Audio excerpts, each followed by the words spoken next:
We're going to show you how to put a 6-inch spindle kit on a Yamaha drive. You want to jack the car up and place it on jack stands and remove the wheels and tires.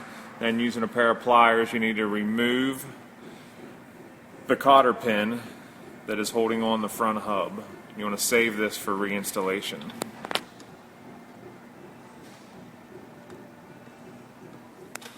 Now, using a 19mm socket, remove the nut that's holding the hub on the car.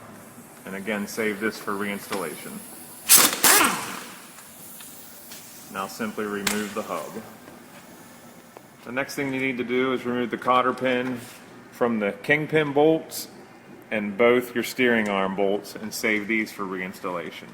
Using a 14mm socket and wrench, remove the bolts that are holding the steering arm to the spindle. You want to save these bolts and nuts for reinstallation.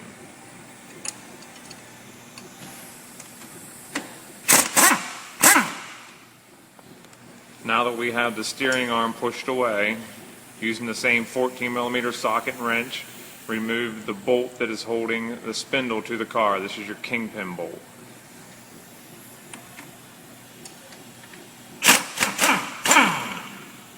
You want to save these for reinstallation, and you're going to reuse your stock top and bottom seals.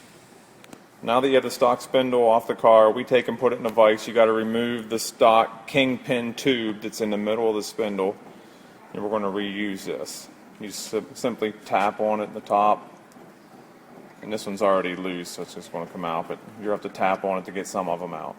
We're going to reuse this tube. You want to grease it before you put it into the new spindle. Now that you got the kingpin tube greased and cleaned up, you want to install it into the new Jake spindle. The spindles have new bushings already in them. Just sit it in place and lightly tap it into place.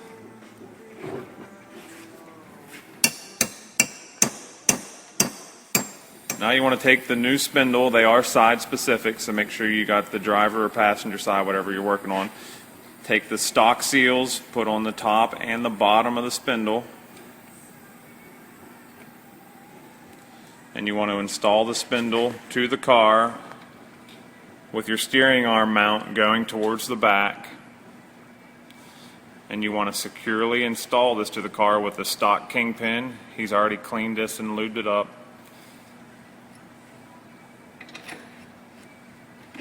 Stock nut, and remember to put your cotter pin back on. Now, using the stock bolts and stock steering arm, you want to mount the steering arm to the spindle just like it was on stock. And you want to securely tighten and remember to install your cotter pins. After you have all this securely tightened, you can reinstall your hubs and move to the next side. Remember, when you install your hub, to grease it and lube it up. We have the body off this car. You do not have to remove the body to install the lift kit, but I want to show you after you install your wheels and tires to set the toe of the car, and it's simply done on the driver's side and the passenger side. There's a tie rod, and this is your jam nut that goes to the tie rod end. You use a 17mm wrench to back off that jam nut. And what size is your other? 12. And if you use a 12mm, now that this is loose, this 12mm will allow you to turn this tie rod, which, depending which way you turn it, will either push the tie rod out and push your front of your tires in, or pull the tire out by pulling the steering arm back. And then once you have the proper alignment set, we want you to be 1/8 to 1/4 inch toed in the front, meaning the front portion of the front tires are an 1/8 inch closer together than the rear portion of the front tires. After you have that done, remember to retighten your jam nuts on both the driver and passenger side. And now we have the driver's side done. Make sure all your bolts, you double check them for tightness, and all your cotter pins are reinstalled, and you're ready to move to the passenger side. Perform the same steps to the passenger side. Just want you to see that these spindles have caps going the whole way around the yoke, And if you remove these caps, you'd actually be able to install our hydraulic front brake kit on this car. So these spindles are brake capable. Now we're going to move to the rear of the car. We still got it up on jack stands, and you want to take a regular car jack and put it underneath the rear differential.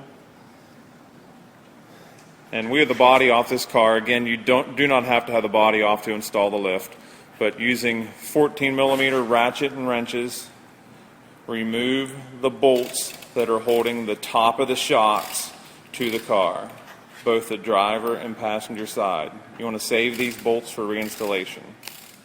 The next step, using a 17mm ratchet and wrench, you're going to remove the bolt that's holding the sway bar to the car. The next step is enlarging the stock hole in the frame, and you want to use a 3/8 inch drill bit and drill down completely through the frame. This is going to allow you to bolt the sway bar mount to the car. The next step is, with the car jack, drop the rear end.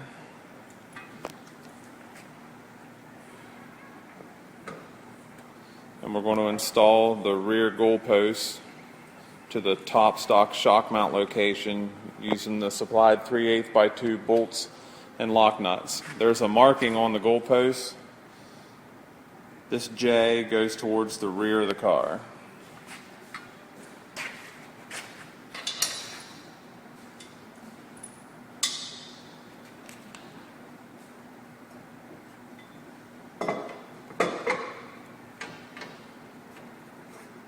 And securely tighten. Now that you have the goalpost in place, you want to install the top of the stock shocks to the new top shock mount.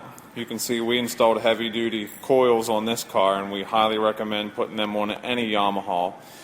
Securely tighten when you're done, and we're going to move to the sway bar mount. Now we're going to install the sway bar mount.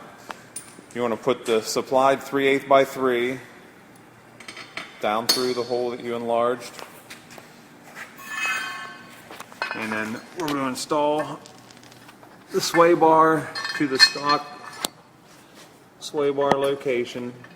Now this hole here we're putting a 1/2 by 1. Some models will need that stock frame hole enlarged.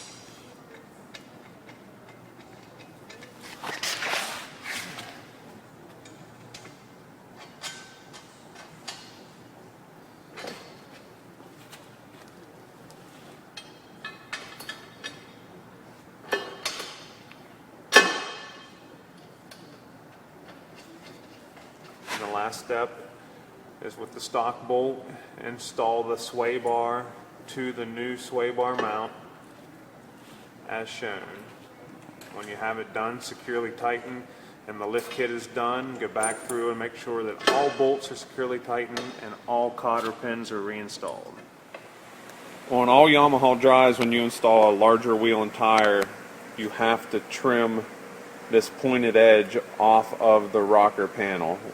You can do this while it's on the car, but we're installing a new body on this car, so it's just as easy for us to do it off the car. And what we did is we followed the line, and we're just going to simply come down, and we're going to cut off the edge to allow us to put the taller tire on. This is the passenger side. You do this to both the driver and passenger side.